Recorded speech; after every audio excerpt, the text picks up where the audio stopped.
slice of life. On the corner of Park Avenue and 4th, there is a pizza shop called The Talk of New York. For years and years, the establishment has pounded the pavement with pies the size of a giant's eye. As wide as they come, they fill the hearts and stomachs of everyone.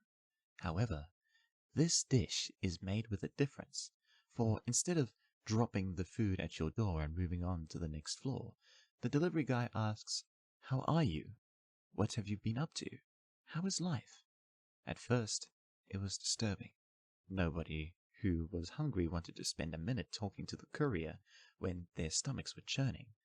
Later, this changed as couriers remembered the customers by name, and a joy in knowing them just simply remained.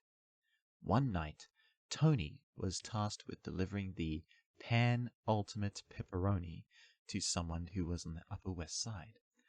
As he got on his bike, he knew of who he would meet and who would be there when he would reside. "Hey, James, how you doing?" he would say as he arrived. "Hi, Tony. Thanks for the pizza. But for now, I need a friend. Can you come inside?" Tony obliged and parked his bike outside. As they sat down on the couch, James opened up about his reasons for his order, starting with the big question of why. "My grandmother just died. I didn't get to say goodbye.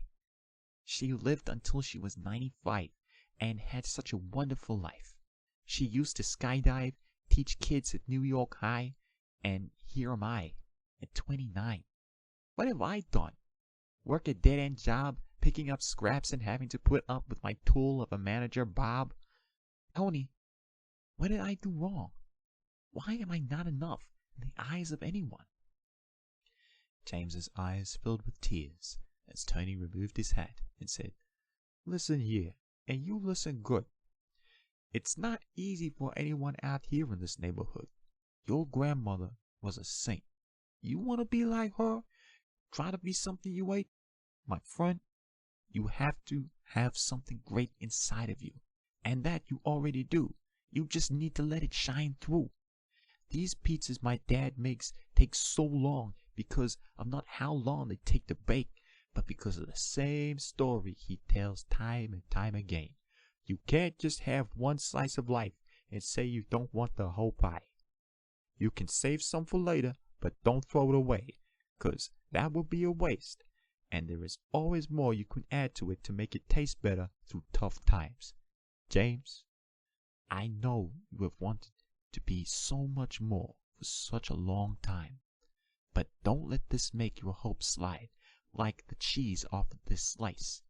Make your own legend, and don't be afraid to fail or try." James wiped his eyes, and Tony put his cap on the young man's head. "Come by the shop tomorrow. Tell Bob, forget about it. Shovel your own garbage, and I hope you find some manners you tossed in there by the truckload.